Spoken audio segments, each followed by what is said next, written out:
Triple పేరుగాంచిన నేతలను party నుండి సస్పెండ్ గురైన అసమ్మతివాదులను తిరిగి కాంగ్రెస్ పార్టీలో చేర్చుకోవడంపై ఆగ్రహ జ్వాలలు భగ్గుమన్నాయి. గత అసెంబ్లీ ఎన్నికల్లో పార్టీకి వ్యతిరేకంగా వ్యవహరించి పార్టీ నుంచి సస్పెండ్కు గురైన అసమ్మతి నేతలను తిరిగి కాంగ్రెస్ పార్టీలోకి తీసుకోవడం తగదని వెంటనే వారిని బహిష్కరించాలని డిమాండ్ చేస్తూ కాంగ్రెస్ పార్టీ శ్రేణులు కంది శ్రీనివాసరెడ్డి మద్దతుదారులు ఆందోళన బాటపట్టారు. పట్టణంలోని ఆర్ఎస్ గార్డెన్ సమీపంలో టెంట్ వేసుకుని నిరసన వ్యక్తం చేశారు. మాజీ డీసీసీ అధ్యక్షుడు సాజిద్ ఖాన్, టీపీసీసీ ప్రధాన కార్యదర్శి గండ్ర సుజాత, మార్కెట్ కమిటీ మాజీ చైర్మన్ అల్లూరి సంజీవరెడ్డిలకు వ్యతిరేకంగా నినాదాలు చేశారు. నియోజకవర్గ వ్యాప్తంగా పెద్ద ఎత్తున తరలివచ్చిన ఆదిలాబాద్ అసెంబ్లీ ఇన్ఛార్జ్ కంది శ్రీనివాసరెడ్డి అభిమానులు, నాయకులు, కార్యకర్తలు ఈ నిరసనలో పాల్గొన్నారు.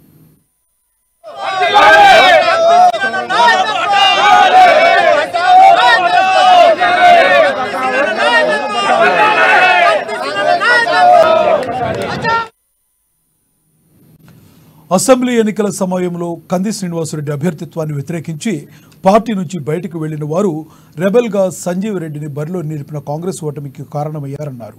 బీజేపీ, బీఆర్ఎస్తో కొమ్మక్కై కాంగ్రెస్ పార్టీకి తీరని ద్రోహం చేశారన్నారు.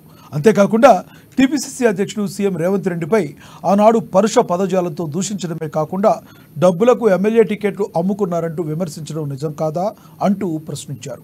నేతలు వెన్నుపోటు పొడిచినప్పటికీ వెనకడుగు వేయకుండా కంది శ్రీనివాసరెడ్డి ప్రజల ఆశీర్వాదంతో వారి మెప్పు పొంది ఎన్నికల్లో పోటీ చేశారన్నారు. గతంలో ఎన్నడూ లేని విధంగా ఓట్లు సాధించి దమ్మున్న లీడర్గా ఎదిగారన్నారు. ఇవాళ ఆయన నాయకత్వంలో అందరూ కలిసికట్టుగా పనిచేస్తున్నామని స్పష్టం చేశారు. సీఎం రేవంత్ రెడ్డి నాయకత్వంలో కాంగ్రెస్ పార్టీ అధికారంలోకి రాగానే ఏమాత్రమూ సిగ్గు లేకుండా పార్టీకి ద్రోహం చేసిన ఆ ముగ్గురు నేతలు సాజిద్ ఖాన్, సంజీవ్ రెడ్డి, సుజాత మళ్ళీ కాంగ్రెస్ గూటికి చేరారంటూ విమర్శించారు. కాంగ్రెస్ పార్టీ అధిష్టానం వీరి విషయంలో పునరాలోచన చేసి వెంటనే వారిని పార్టీ నుండి బహిష్కరించాలని, 6 ఏళ్ల పాటు విధించిన సస్పెన్షన్ను యథావిధిగా కొనసాగించాలని వారంతా ముక్త కంఠంతో డిమాండ్ చేశారు. లేని ఎడల ఆందోళనను మరింత ఉధృతం చేయడమే కాకుండా అవసరమైతే పార్టీకి మూకుమ్మడిగా రాజీనామాలు చేస్తామని హెచ్చరించారు.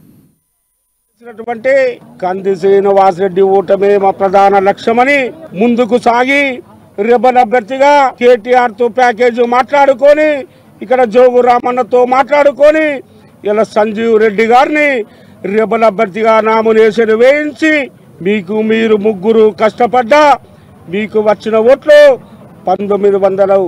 అంటే ఒక్కసారి మీరు ఆలోచించండి. కేవలం కాంగ్రెస్ పార్టీ కార్యకర్తల్ని గందరగోళానికి గురి చేయడానికి మీరు ఆనాడు ప్రయత్నించిండ్రు. కాంగ్రెస్ అభ్యర్థి మీద దుష్ప్రచారం మీరు చేసిండ్రు. ఇవాళ కంది శ్రీనివాసరెడ్డి గారు గత 5 ఎన్నికల్లో కాంగ్రెస్ పార్టీ అభ్యర్థులు ఎవరు సాధించినటువంటి ఓట్లు కార్యకర్తలందరి సహకారంతో 48,000 ఓట్లని ఇలా కంది శ్రీనివాసరెడ్డి గారు సాధించిందంటే ఒక్కసారి మీరు అర్థం చేసుకోమని చెప్పి వారికి నేను వలుకుతా ఉన్నాను. సుజాత గారు, సంజీవ్ రెడ్డి గారు, సాజిద్ ఖాన్ గారు, ఆనాటి పిసిసి అధ్యక్షుడు, నేటి ముఖ్యమంత్రి, నేడు కూడా పిసిసి అధ్యక్షుడు రేవంత్ రెడ్డి గారి మీద మీరేం మాట్లాడారు ఒక్కసారి ఆ వీడియోలు చూసుకోండి. మీకు సిగ్గు అనిపించడం లేదా? ఇవాళ రేవంత్ రెడ్డి ప్రభుత్వం ఉంది, పిసిసి అధ్యక్షుడు రేవంత్ రెడ్డి గారు ఉన్నారు. ఆనాడు మీరు మాట్లాడిన మాటలు తడి గుడ్డతో రేవంత్ రెడ్డి కాంగ్రెస్ నాయకుల గొంతులకు వస్తున్నారని చెప్పావు. రేవంత్ రెడ్డి వచ్చిన తర్వాత కాంగ్రెస్ పార్టీ రాష్ట్రంలో సర్వనాశనమైందని చెప్పిండ్రు. ఇవాళ మీకు అతని నాయకత్వంలో మీరు ఇవాళ వస్తున్నారంటే మీకు సిగ్గు అనిపించడం లేదా అని చెప్పి నేను అడుగుతా ఉన్నాను. ఇవాళ మా కార్యకర్తలందరూ, నియోజకవర్గంలోని కార్యకర్తలందరూ కంది శ్రీనివాసరెడ్డి గారికి ఒకటే చెప్పిండ్రు, సార్ మిమ్మల్ని వస్తే పని చేయం, మేము ఇలా పార్లమెంట్ అభ్యర్థి ప్రచారాన్ని కూడా ఎక్కడికక్కడ నిలిపేస్తున్నాం, మేము ప్రచారంలో కూడా పాల్గొనమని చెప్పి ఇవాళ నియోజకవర్గంలోని కార్యకర్తలు 100 మంది వచ్చి ఇక్కడ నిరసన తెలియజేస్తా ఉన్నాం.